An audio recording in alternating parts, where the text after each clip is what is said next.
Hello, everyone. This is the Doty Avenue Traffic Calming Meeting number 1. On behalf of the City of Ann Arbor, I would like to thank you all for joining us in this opportunity to engage with community members.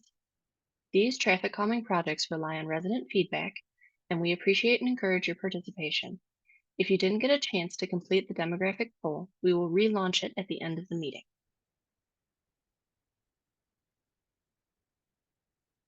Just a brief technology overview before we kick things off. Uh, Attendee video cameras are disabled. We cannot see you. Attendee screen share is disabled. All attendees are muted.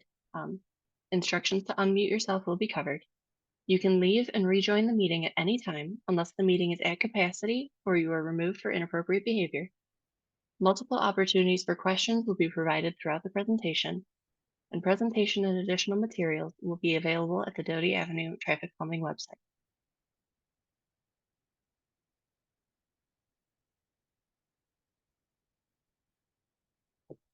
My name is Christina Janish, and I will be presenting tonight.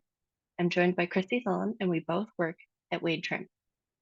The traffic calming team for Doty Avenue is a partnership between the City of Ann Arbor and Wade Trim.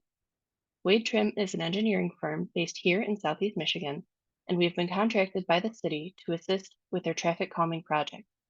This includes design work, project management, hosting public meetings, and sending out communications to the public. From Wade Trim, team members include Chris Wall, Lori Pollock, Christy Thullen, and myself.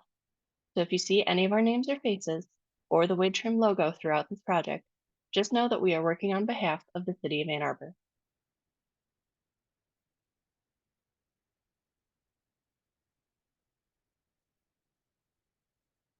And with this partnership, we are working closely with City of Ann Arbor staff.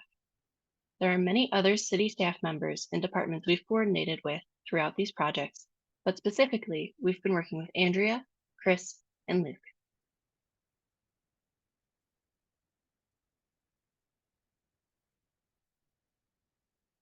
Here's our meeting agenda for tonight. Most of tonight's time will be dedicated to the meeting number 1 portion under section 3, where we will review devices, present the starter idea, and collect feedback.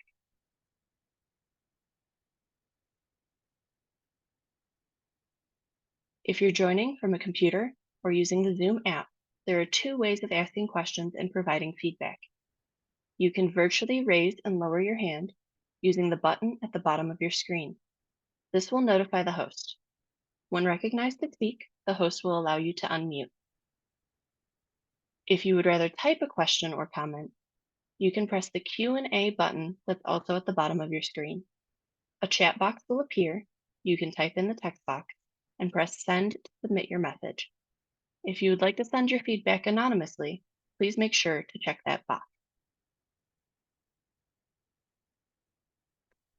For any attendees dialing in by phone, you may request to speak by dialing *9. You will be recognized to speak by the last 3 digits of your phone number, and the host will unmute you. You will not be able to use the Q&A function.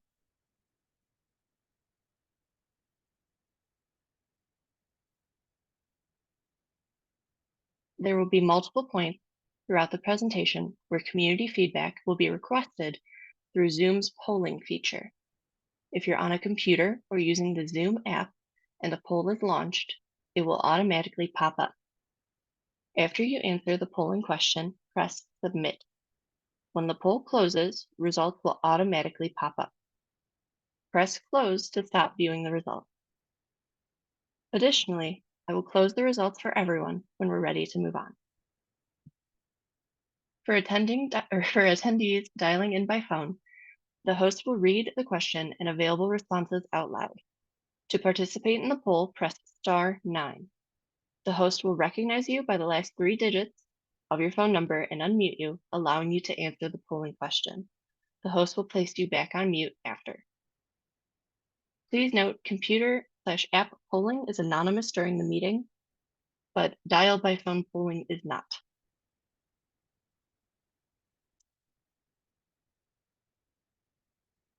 As a test, we will launch our first poll.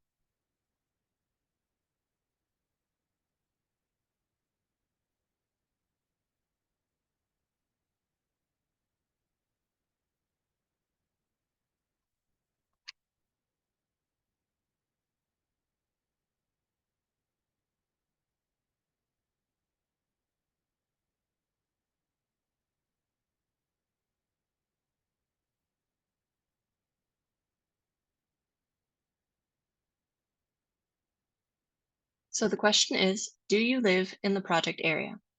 Options are yes and no. I apologize for the delay. I lost the poll question.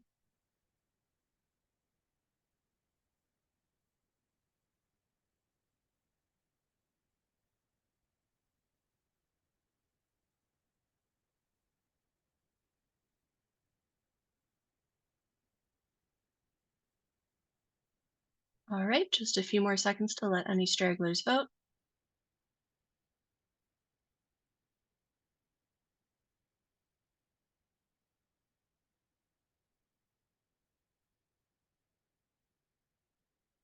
All right, I'm going to end the poll.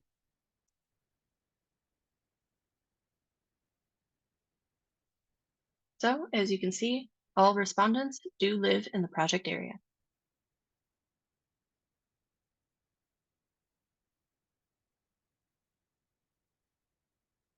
During the presentation, and especially during any feedback from your fellow community members, please keep these Zoom norms in mind.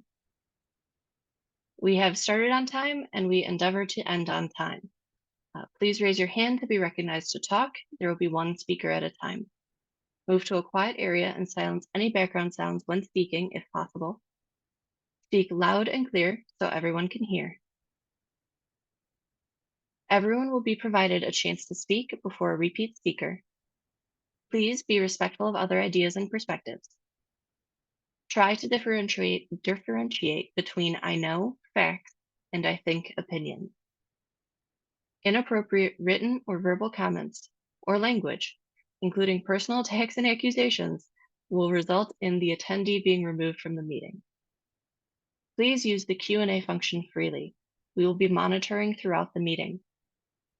To keep with our meeting schedule, we may wait for dedicated breaks in the presentation to answer questions live or recognize speakers. If there are any questions or comments at this point, please use the Q&A function or raise your hand.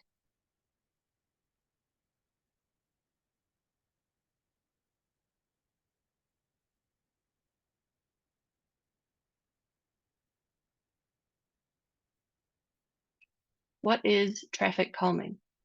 Traffic calming is the combination of mainly physical measures that reduce the negative effects of motor vehicle use, alter driver behavior, and improve conditions for non-motorized street users.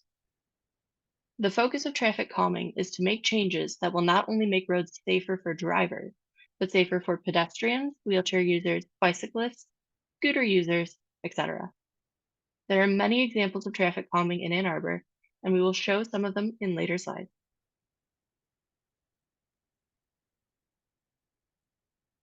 The traffic calming program in Ann Arbor is designed to provide residents with a formal process for engaging with the city in a partnership to perform a technical analysis of traffic concerns on local streets and explore potential solutions using the fundamentals of traffic calming. It's a 5-step program, and Wade Trim is currently assisting with step 2 through a portion of step 5. I will briefly describe each step, but there is a guidebook available online that has more detail if you'd like to review anything after this meeting. It's located on the Ann Arbor Traffic Calming website.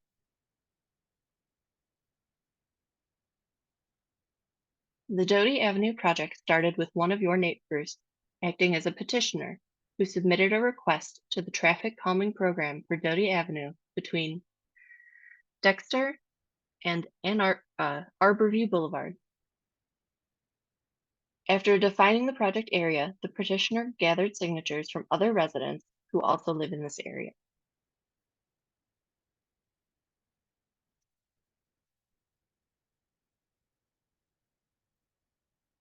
The requirement for the traffic calming program to accept the request is that at least 50% of the defined project area must support the project, and a preliminary technical study must result in at least 10 points. The Doty Avenue project area collected signatures from 52% of addresses, and the preliminary study resulted in 16 points. A breakdown of those points is available on the project website.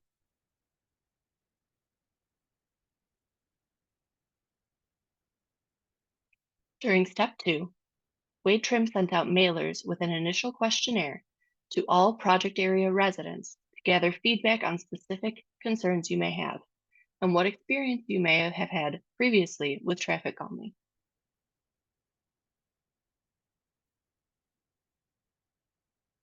The requirement to continue on to step 3 is at least 50% of those who participated in the questionnaire must support the project moving forward. Of the questionnaire responses we received, 100% were in favor.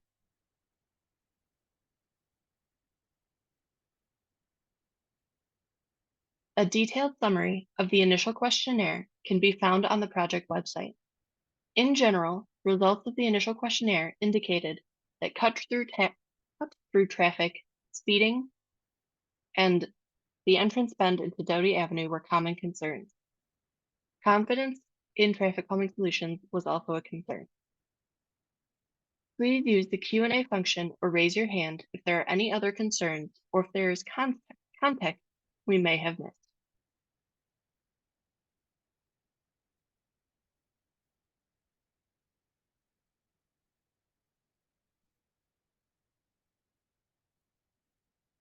Step 3 is where we are today, and where most of our focus will be for the rest of the meeting. Before we present the starter idea, we'll go through an overview of the device toolbox that is described in the program's guidebook.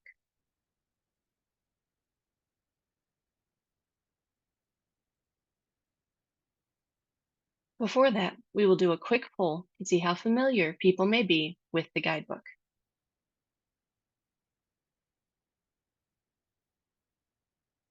Have you reviewed the traffic calming guidebook, specifically the device toolbox found on pages 9 through 12?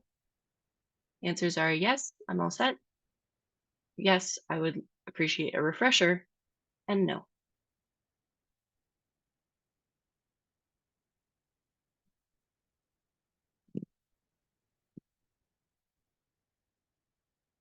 Thank you everyone for participating in the poll.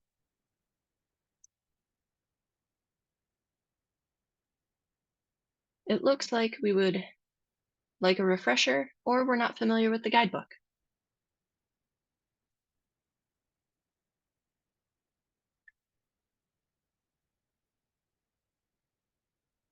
Because of the structure of this program, the designs we propose are limited to the device toolbox and guidebook.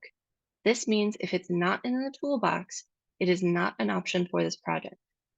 Some commonly suggested solutions that are not included in this program are stop signs, cul-de-sac creation or street closures, police enforcement, new sidewalk installation, or removal of existing traffic devices. If you would like additional information on any of these topics, there are some resources in the guidebook and on the A2Gov website. Some of the concerns raised in the questionnaire responses were not a part of the traffic calming program. We can provide information and resources for those topics at the end of today's presentation.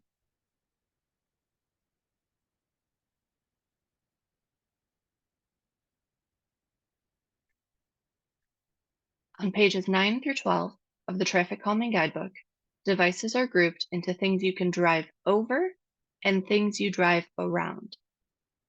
A disclaimer about this portion of the presentation. Some of the devices that are in the guidebook will not be covered tonight. This is because they are not feasible for this specific project, either from an engineering perspective or they do not meet the requirements set by city stakeholders who provide input at the beginning of this project.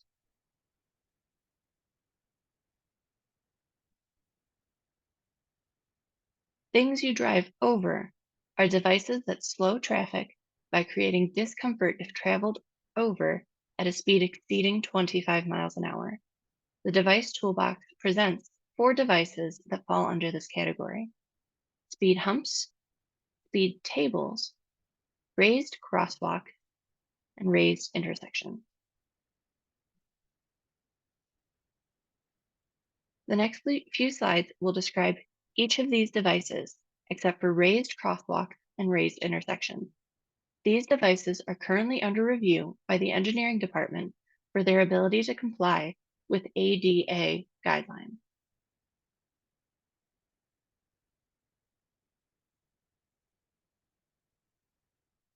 A typical speed hump diagram is on the left. An example from Wells Street is shown on the right. Speed humps are typically 12 feet long, 3 inches high, and have a parabolic shape and extend the full width of the street except for the gutters. Studies have found benefits of speed hump treatments may include speed reduction, traffic volume reduction, and crash reduction. Some other notes regarding speed humps. The height is designed for ease of bike usage and bicycle safety. If previously permitted, vehicles can park on speed humps, and trash cans can be placed on speed humps if necessary.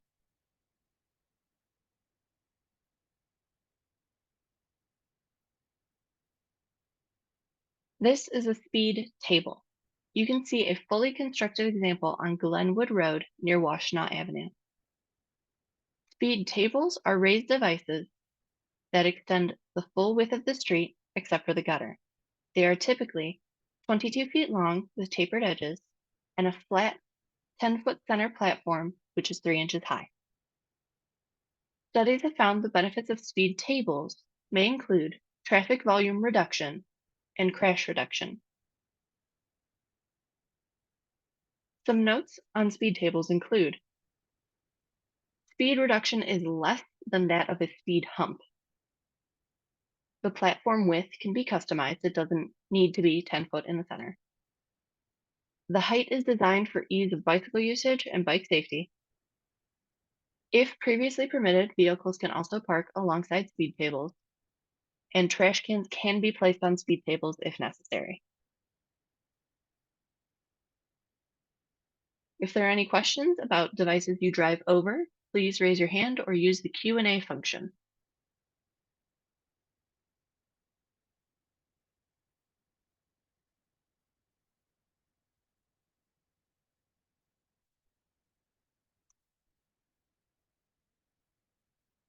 The other group of devices in our toolbox are things you drive around. This type of device slows traffic by creating the perception of less room for error and a road that is visually or physically narrower. The device toolbox presents 7 devices that fall under this category: pedestrian gateways, median islands, pedestrian islands, residential traffic circles, mini roundabouts, curb extensions, and chicanes.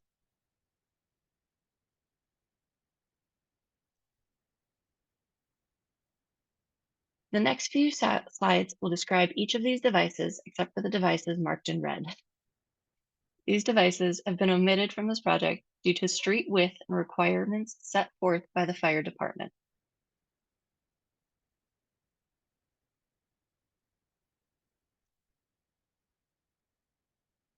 Curb extensions can be used in several designs: curb bump outs, mid-block bump outs, and chokers. Shown on the right is a speed bump out at Granger Avenue and White Street. Curb extensions act as an extension of the curb line to physically and visually tighten the corridor by narrowing street width. 2 parallel curb bump outs can be used to create a single lane with passageway or choke point. Alternating curb bump outs can be used to create a chicane effect. Curb extensions may require drainage considerations. They also may require a loss of on-street parking.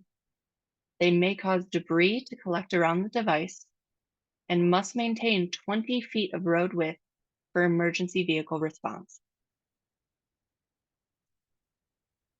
1 or 2 lane chokers may result in speed reduction, have shown to produce a minor reduction in traffic volume, and specifically 1 lane chokers rely on regulatory signs and driver courtesy. Devices applied in an intersection and at mid-block locations can shorten pedestrian crossing distance, improve pedestrian visibility, and eliminate illegal parking.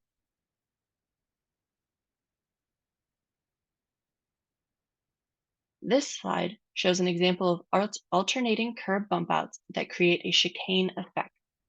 Like other curb extensions, chicanes may require drainage considerations, may require a loss of on-street parking, may cause debris to collect around the device, and must maintain 20 feet of road width for emergency response vehicles.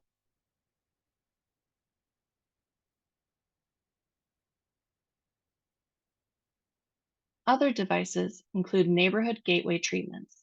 These are a physical landmark that indicates a change from a higher speed arterial road to a lower speed residential or commercial district. Neighborhood gateway treatments can increase awareness for residential speeds and may require additional right of way.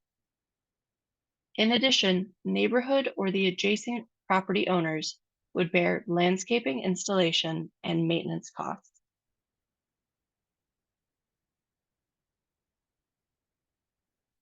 If there are any questions about devices you drive around, please raise your hand or use the Q&A function.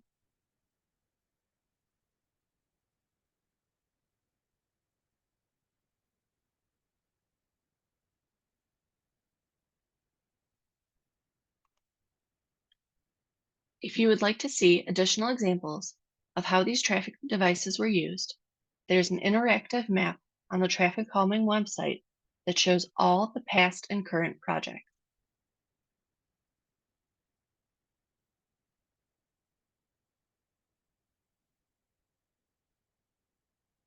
Next, we will present a starter idea, which is a draft plan that we've created based on engineering judgment and data collection, including the preliminary traffic study and feedback from the initial questionnaire. There will be an opportunity to answer questions on each device and discuss any changes you may want to see. Keeping in mind, this project is limited to the devices we've just reviewed and additional engineering and design. This is a starter idea, a launch pad for conversation.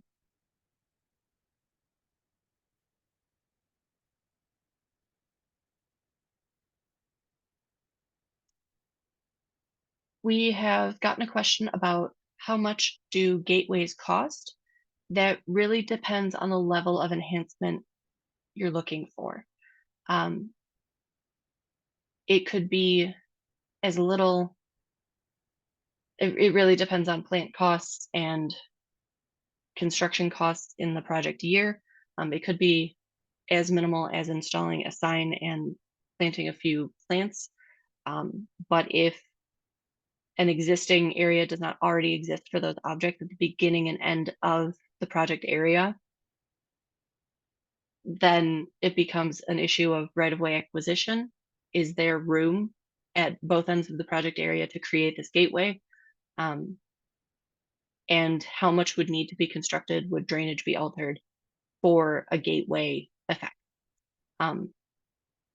So it could be anywhere from $2,000 to $50,000, and that is a conservative estimate.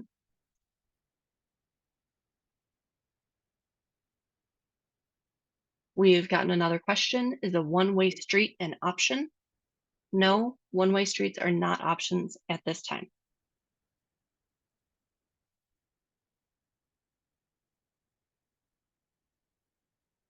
Rather, one-way streets are not options through traffic calming specifically at this time.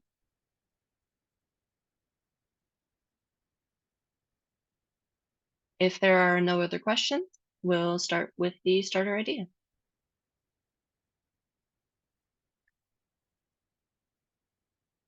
This is the starter idea. Realistic spacing for vertical devices like speed humps is between 250 and 500 feet apart. Effectiveness in speed humps is greater when used in a series. One speed hump does not slow speed as effectively as several of them in a row.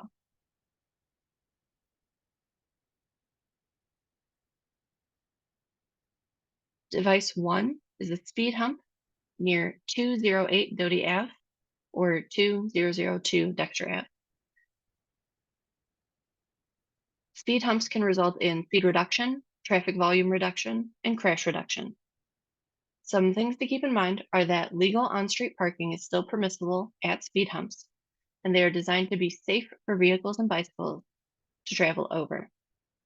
If there are any questions, please raise your hand or use the Q&A function.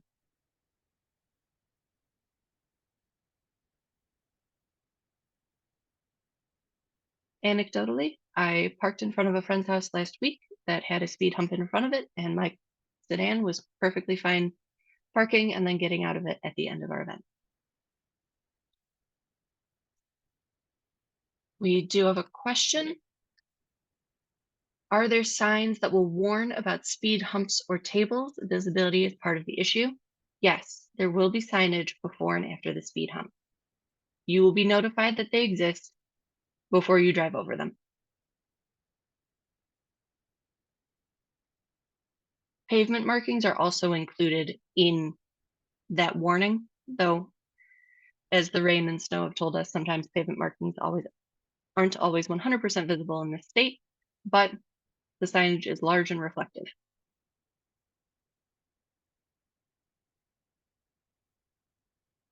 Device number 2 is a speed hump near 307, 308, and 310 Doty Avenue. This speed hump is not in front of any driveway. On-street parking is still permissible at speed humps.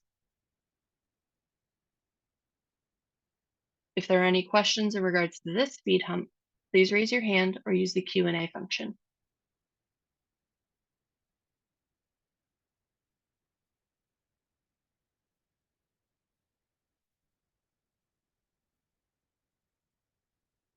There is no parking on Doty. Thank you very much.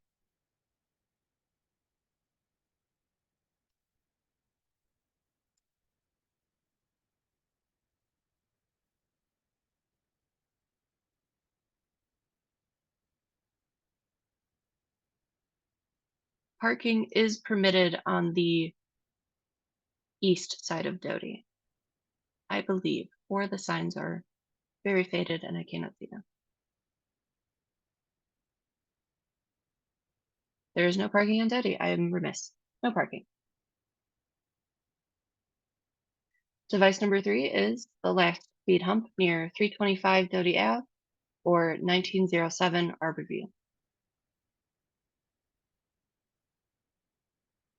If there are any questions on speed hump number 3, please raise your hand or use the Q&A function.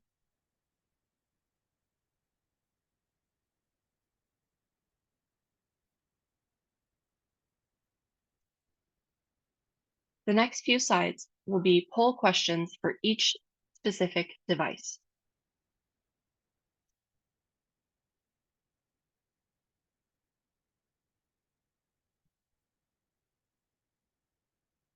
Do you support device number 1, the speed hump? Options are, yes, I support this device and live in the project area. Yes, I support this device and do not live in the project area. No, I do not support this device and live in the project area. And no, I do not support this device and do not live in the project area. We have a question about speed hump number 1. Will it be far enough from the driveways closest to it so that homeowners don't have to drive over them pulling in and out? Correct. It will be far enough away from the driveways where you shouldn't interact with it pulling in and out of your drive approach. And they are constructed to make sure that you are not hitting a particularly aggressive bump as you pull out of your driveway. They are constructed with significant clearance to driveways.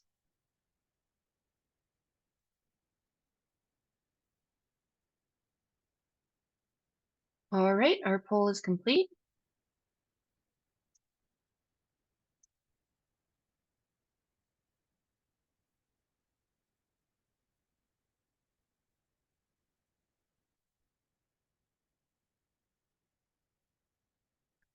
Do you support device number 2, a speed hump? Yes, you support this device. Or no, you do not support this device. And do you or do you not live in the project area?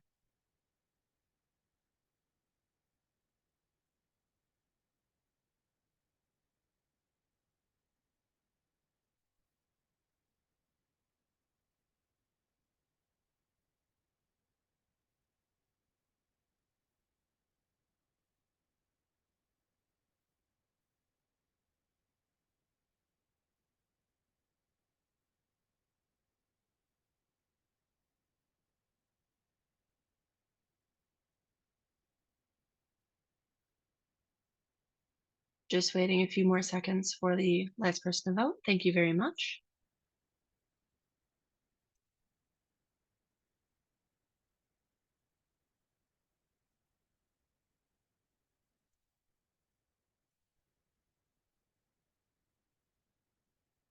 And do you support device number 3, a speed hump?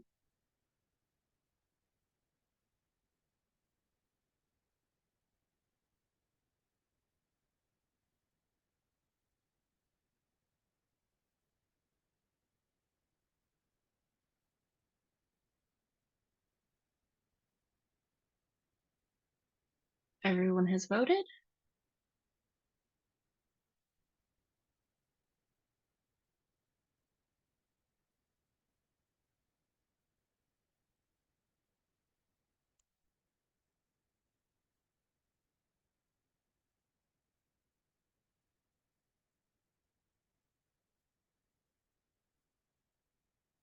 Before we move on to a description of meeting number 2, are there any questions about devices, or would anyone like to share any insights about their view of speed humps as traffic devices through this project?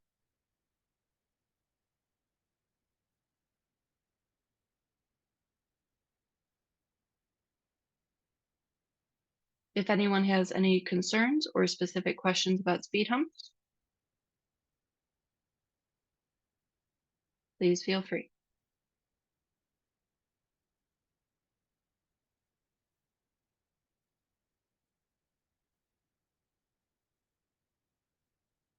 All right, we'll move on to step number 4, self-guided tour, meeting number 2.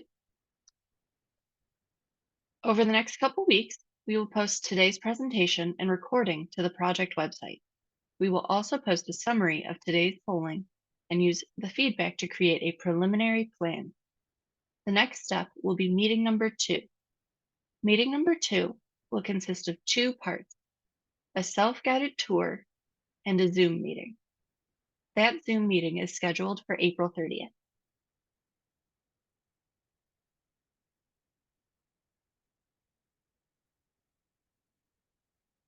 For the self-guided tour, you will receive a mailing packet at least 2 weeks ahead of the Zoom meeting. The packet will contain device images and descriptions which can be utilized to complete a self-guided tour prior to the meeting. Approximate device locations will be marked in spray paint on the pavement and display the device image and description on a temporary sign near each location. You can also use Google Street View to conduct the self-guided tour. Obviously, those paint markings will not go down on a day like today where it is raining cats and dogs.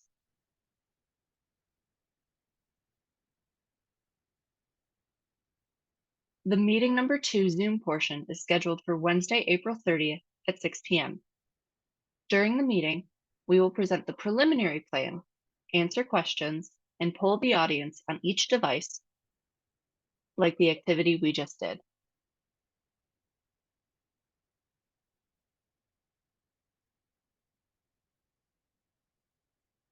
The last step of the traffic calming process is final polling. After meeting 2, the plan will be finalized and sent to project area residents.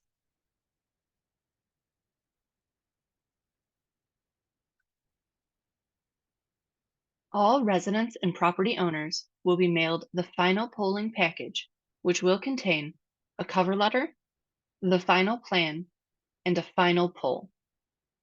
Just like the initial questionnaire, you will have the option of submitting your poll by mail or completing the poll online.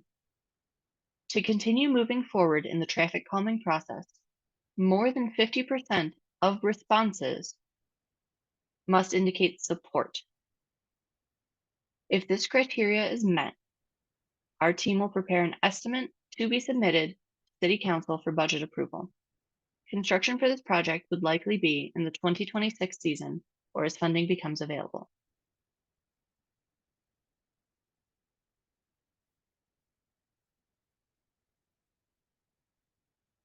Today's presentation and recording will be posted to the project website in the next week or two.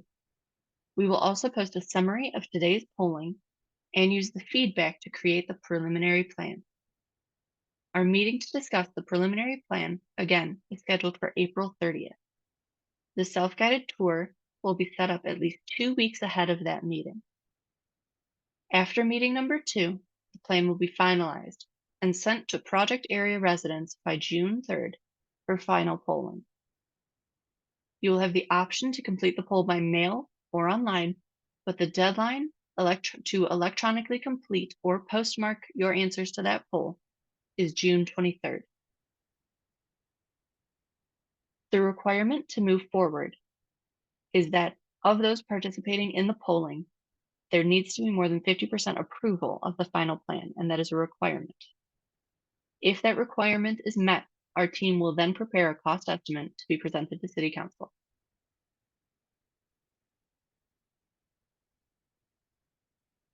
If there are any additional comments or questions after today, please call or send me an email. My contact info is not listed above. That's Christy's contact info. If you would like email notifications about upcoming mailing packages, you can type your email in the Q&A or send me an email to add you. I will post my email and my phone number in the chat. Please take note of Wade Trim's name and logo. I send mailing packages out of our office in Flint so that any returned mail comes back to me directly. I understand that the city's logo has greater recognition, and if I had the capacity to get envelopes with both the city's logo and Wade Trim's logo on them, I would. But at this point, it's not entirely feasible to make that happen, so I need your help to be on the lookout for our company logo when checking your mail. They have a big print on it that says traffic calming information, so please don't throw out those letters if you want to be a part of this process, and I hope you do. From my experience, residents and the city have much more confidence in the final layout when there's been active participation and input from the residents.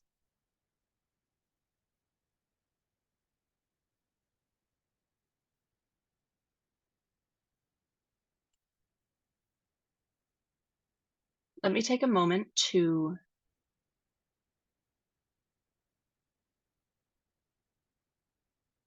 add my contact info to the chat box.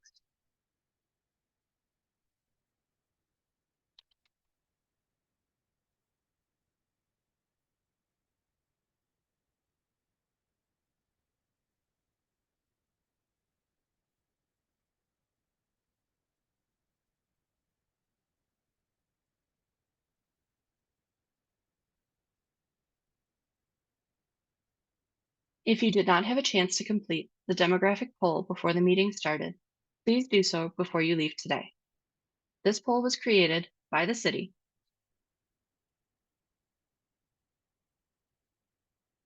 so they can improve public engagement efforts. If you have any additional questions or comments, the meeting will remain open for another 51 minutes. Otherwise, you may leave at any time. Christy will be dropping my email into the chat.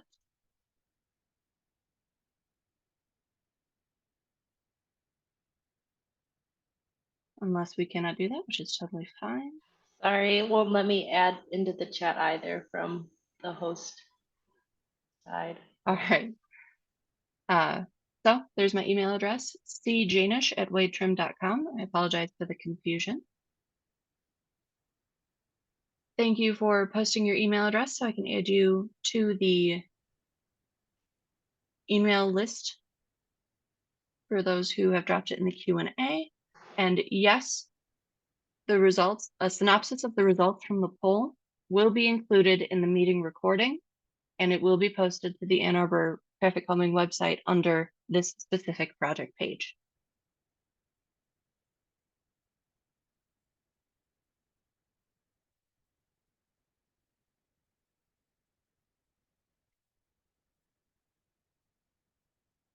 Thank you to the additional participant who posted their email address. I appreciate that.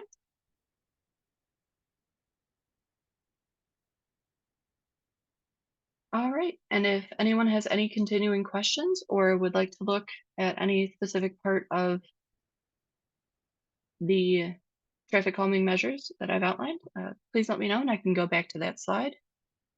In the meantime, I will be updating the phone number attached to this slide so no one calls Christy and they in fact call me Christina.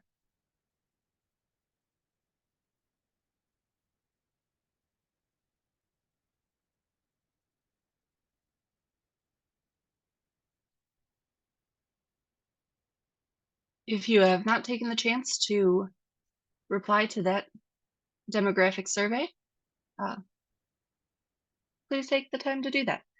It is very helpful to make sure that we are reaching everyone within a project area and ensure that everyone's voices can be heard throughout this process.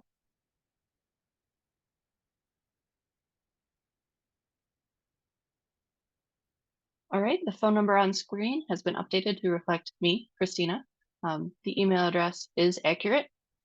So if anyone has any questions, you can feel free to contact me via those two methods or drop a question into the chat box.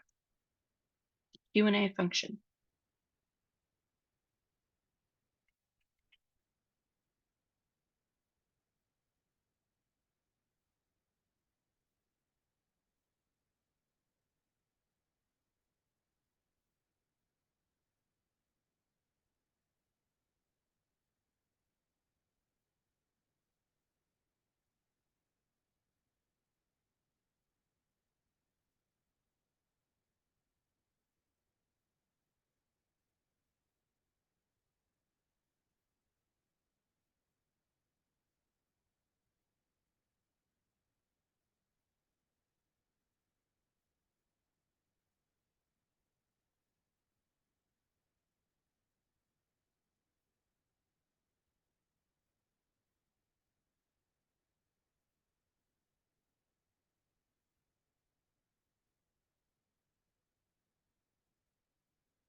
All right, if there is no additional questions or no additional commentary that anyone would like to provide through the Q&A feature, I will close this webinar in 1 minute. Thank you everyone who attended, and I appreciate all your feedback. Thank you.